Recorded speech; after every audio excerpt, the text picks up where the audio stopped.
Hello everyone.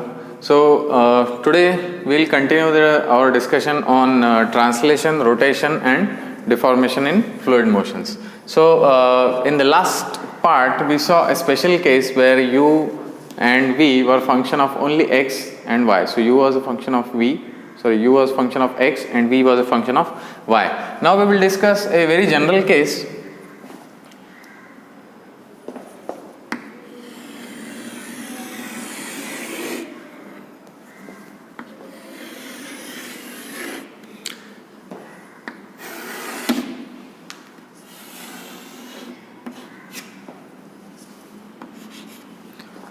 Now we will discuss very general case, absolutely general non-uniform flow in two dimensions. So this is x axis and y axis. So just this plane represents the plane of motion of the fluid element or the fluid flow, and your u is a function of x and y both, and v is a function of x and y both.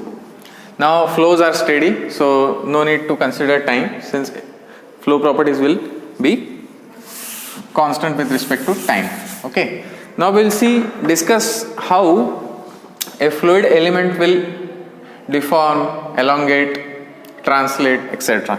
Okay. So initially, let's say the velocity component in x direction is u and velocity component in y direction is v.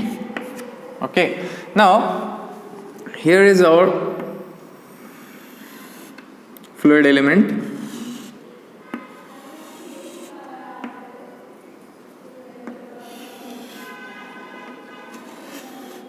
This is our initial fluid element. So A, B, C and D. These are the 4 points A, B, C, D. The angle between AB and AD is 90 degrees. These two line segments are mutually perpendicular. Okay. Now, what will happen to this segment AB in a unit time? This we will try to understand first. Then we will go to AD. So we will get a complete picture of this element. Now see, let's talk about the horizontal velocity component. Let's say velocity at A is suppose u. Okay. And vertical velocity at A is v. So velocities at point A are u and v. Now think about this horizontal velocity. Now horizontal velocity component at A is u, but velocity u is a function of x, isn't it? When we are moving along this segment, line segment AB, your y coordinates are not changing, y coordinates are fixed. Okay, this is your y coordinate, they are fixed, but your x coordinates are going on changing continuously. So as we move from this point to this point, your x coordinates are increasing. Alright, and your u velocity component u is a function of x. Okay, so it means that the velocities, horizontal component of velocities, that is u, at all the different points will be different, and therefore this segment AB will elongate. It will change its length, isn't it? Because B will travel a different distance in unit time, because B will have different u and A will have a different u. Okay, fine. So therefore velocity, the horizontal component of velocity at point B will be u plus delta u by, or del u by del x into delta x.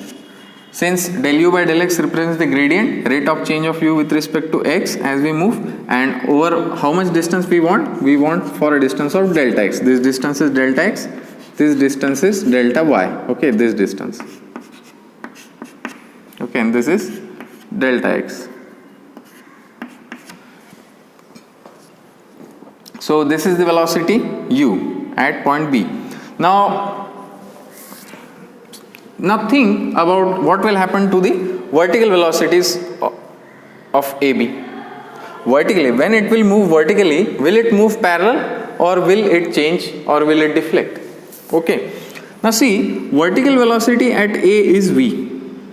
Okay, it's v. But vertical velocity at B, will it be v or will it be different?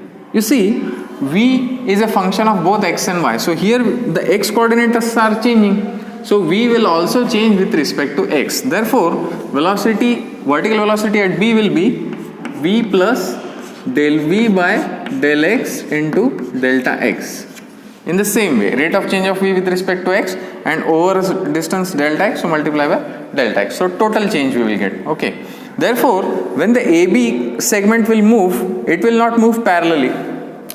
It will also deflect, since vertical velocities are different. This velocity is greater, this velocity is less in vertical direction. So B will travel more vertically, A will travel less vertically. So you will get this kind of picture. Let's say this is your original element. Okay, this is your original element. So what will happen to AB? This is the point A. It will, first we saw that it should elongate because horizontal velocity components are different. Okay, and next we saw it should also deflect as vertical velocity components are also different. So it will become something like this, B dash. Okay, so you have got A. You have got what?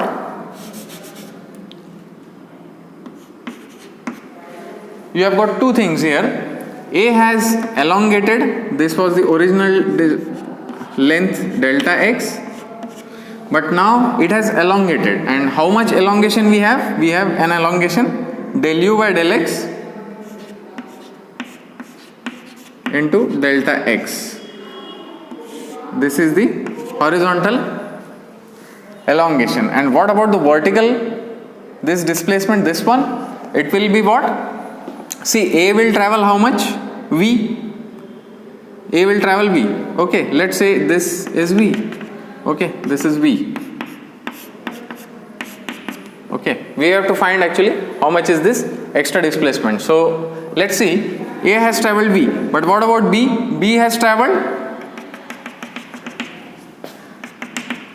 V plus del V by del x into delta x. Okay, so this much distance is how much? V plus del V by del x into delta x. So what is the incremental distance? Just subtract this V from this. So we are getting this distance would be, this would be del V by del x into delta x. Okay, this distance. Okay, so we are getting elongation in horizontal direction and vertical direction also. Okay, fine. The similar case happens with this segment AD. Now think about AD. Now let's talk about the vertical linear elongation. Linear elongation in y-axis. Think about that. So here velocity is v. Okay, vertical velocity is what? V. But at D, what will be the vertical velocity? Will it be v? It won't be v, because this vertical velocity is also a function of y. So therefore D will the velocity at D will be v plus del v by del y into delta y. Since it is changing over y, change of v over y and total change over delta y we want. So we multiplied it by delta y. So this is the velocity at point D. And what is the horizontal velocity? Horizontal velocity at A was u. But is the horizontal velocity at D also u?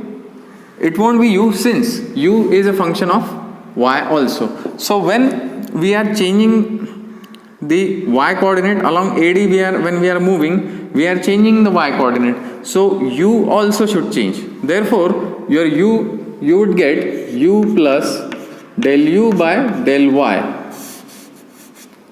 u plus del u by del y into delta y. So these are the velocities at point D. Okay, this is the vertical velocity, this is the horizontal velocity. Okay, now that's why what will happen to this segment AD? Segment AD will linearly elongate since the vertical velocities are greater. Okay, at D is greater, so it will elongate. Also, you see, when it is moving like this, when it is translating, AD will not remain parallel. AD will not remain parallel. Why? Because horizontal velocity at D is more, u plus del u by del y into delta y, and horizontal velocity at A is less, it is only u. So it will, the D point will move more in unit time. Okay, it will shift like this. So you will get something like this. Okay, A D dash. Okay, so you will get this A D dash. What has happened here? It has elongated. This was the original delta y here. So this extra length we have seen now that it is extra length in vertical direction will be del v by del y into delta y. So this is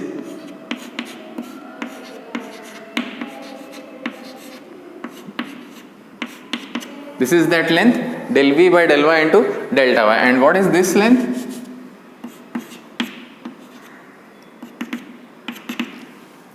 This is due to the difference in the horizontal velocity. So what was the total gradient? Del u by del y into delta y. Okay. So in this way we are getting linear elongation also and some angular deformation also. Okay. So finally, in same way you can think about CD and BC also, and it will get something like this. Okay. C dash. Okay. So something like this. The element in unit time, the shape of the element will be like this, and these are the deformations that it will undergo. Let's say this angle is alpha and this angle is, let us say, beta. Okay, these are the angle traced in unit time. Okay, so in this way, when we have a general non-uniform flow where both velocity components are a function of both x and y. Okay, this is the most general type of flow. So in that kind of flow you will get this type of deformations. Okay, so now we will define in the last part we see what is the rate of linear deformation. Now we will see what is the rate of angular deformation or rate of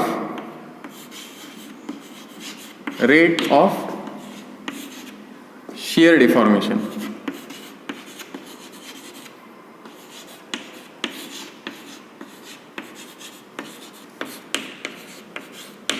Rate of shear deformation or rate of angular deformation.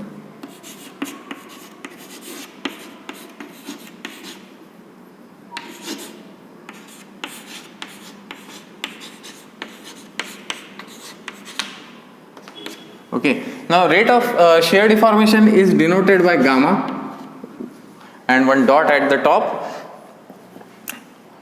on plane x and y. Now the flow is taking place on which plane? X and y. So shear deformation is going to take on this plane. Okay, so gamma dot x y. Now this is defined as it is actually the definition of rate of shear deformation is that it is the angle, the rate of change of angle between two mutually perpendicular segments. Okay, so initially these two AB and AD were mutually perpendicular. So what is the rate of change of angle between those two elements? So that means the gamma xy will be equal to alpha plus beta, because this is how much is the change in this angle, total change. Initially it was 90 degree, then it has changed, this AB has changed angle alpha and AD has changed the angle to beta. So total change is alpha plus beta. So this is defined as the rate of shear deformation, rate of change of angle between two mutually perpendicular segments. Now so we will find out what is this alpha and beta. Okay, so now what is tan alpha? You see, from this triangle, tan alpha will be equal to opposite upon adjacent, so that will be, tan alpha will be del v by del x into delta x upon this adjacent, it is delta x plus del u by del x into delta x. So delta x I will take common, 1 plus del u by del x. Okay, and similarly what will be tan beta? Look at this angle, tan beta, look at this triangle, okay. So opposite upon adjacent, opposite is del u by del y into delta y.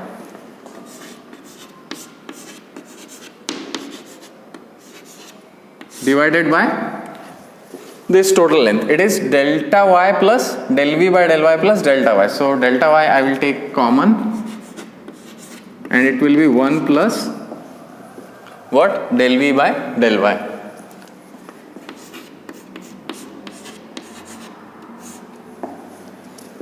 Okay, now for small angles we know when the angle is very small, this is actually an exaggeration. In unit time the angle traced are quite small. So for small angles we know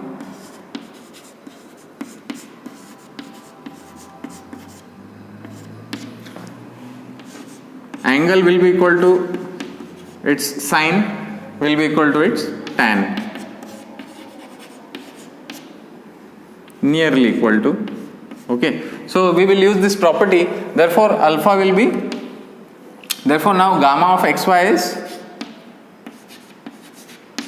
alpha plus beta. Alpha is nothing but tan alpha, so it is del v by del x. Now this delta x will get cancelled here and delta y delta will get cancelled here. So del v by del x upon 1 plus del u by del x plus del u by del y upon 1 plus del v by del y. Okay, now when you go now if you want to simplify this, what will happen? See, this del v by del y, del u by del x, these are gradients and they are very small. Okay, so 1 plus very something small is nearly equal to 1. So if you multiply it with del v by del x, it will be nearly equal to del v by del x. So we can neglect these terms and directly write del v by del x plus del u by del y. Okay, so this is the expression for simplified expression for the rate of shear deformation or rate of angular deformation on a plane. So xy plane, rate of angular deformation will be del v by del x plus del u by del y. Okay, so this is your rate of shear deformation or rate of angular deformation. Okay, now we will see, we will define another term that is called as the rotation. See, rotation is defined again on a plane. Okay, so here the rotation is taking place along which axis? Along the z axis. Okay, on the xy plane. So axis of rotation is z. Now, so what is that?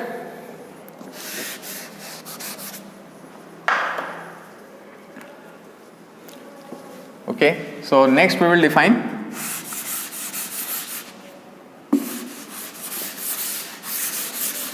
rotation.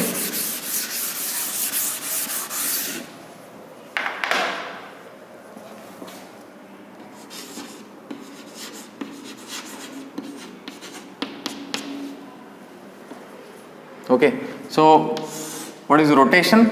Rotation is defined as omega, it is written as omega dot, and z means rotation about z axis. It is defined as the average of the angular velocities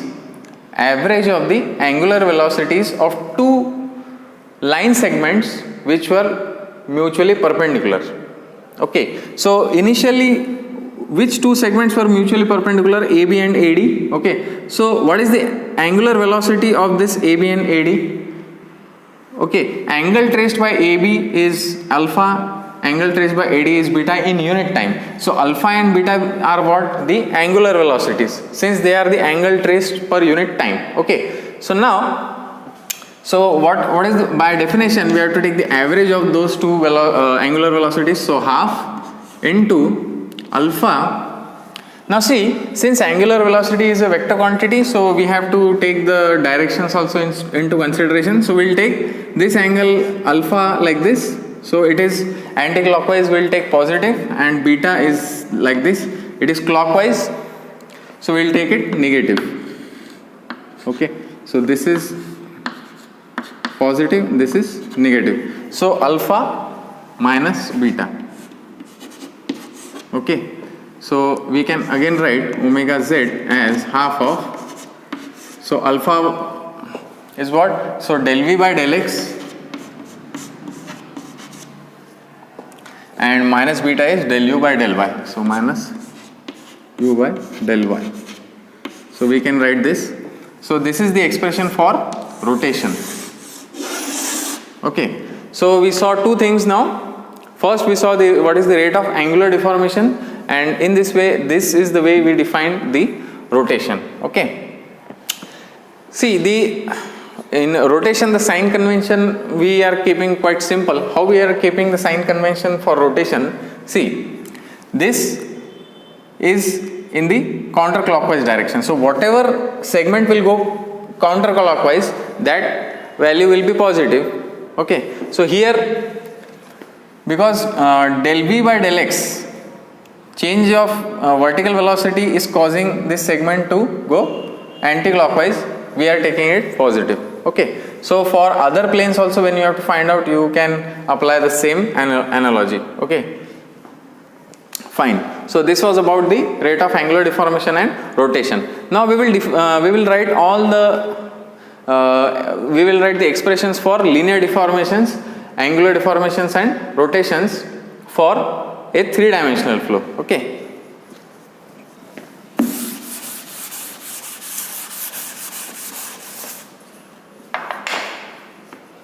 So let's say we have a 3-dimensional flow.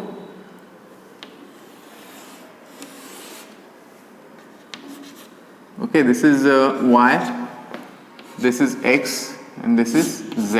Okay, we have a 3-dimensional flow.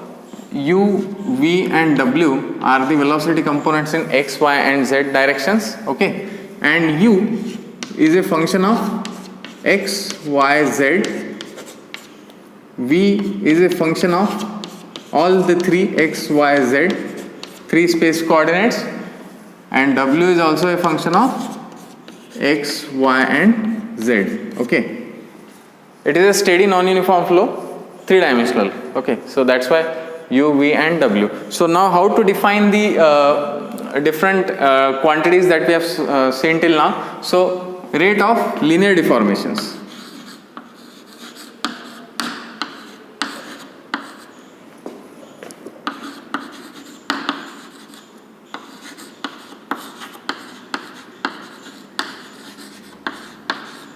So rate of linear deformation we write as epsilon in x and dot. So rate of linear deformation in x is what? Del u by del x. Similarly in y, along the y direction, it is the velocity component in y direction, differentiated it with the y coordinate. Okay, so del v by del y. Similarly, epsilon of z will be del w by del z. Okay. Now, what is the rate of shear deformation?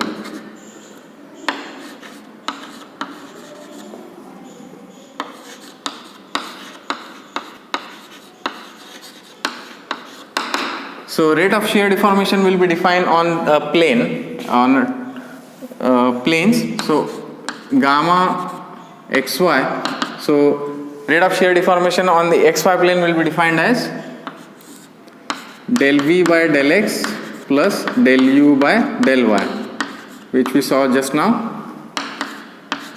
Gamma of yz will be defined as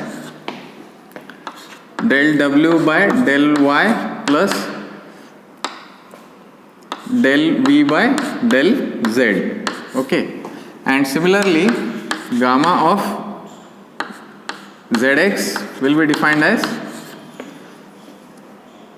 del w by del x plus del u by del z. Okay, so these are the rate of angular or shear deformations. Okay, now rotation.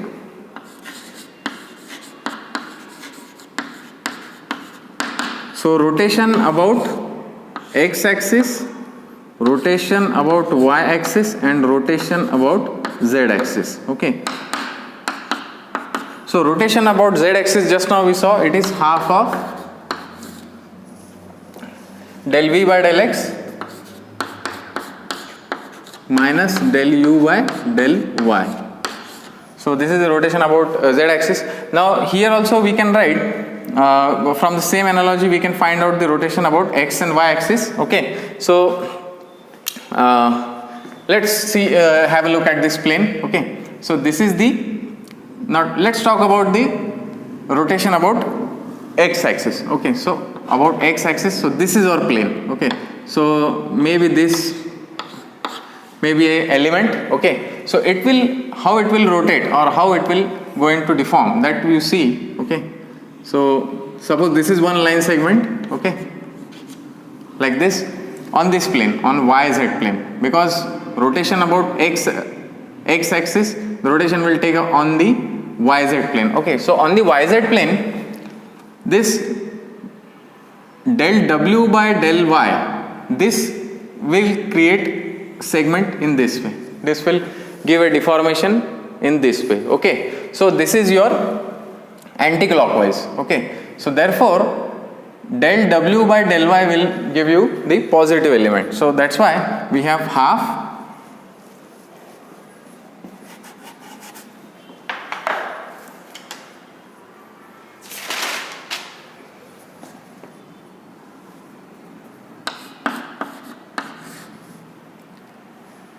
del w by del y will give you the positive element minus del v by del z. Okay, I will just check.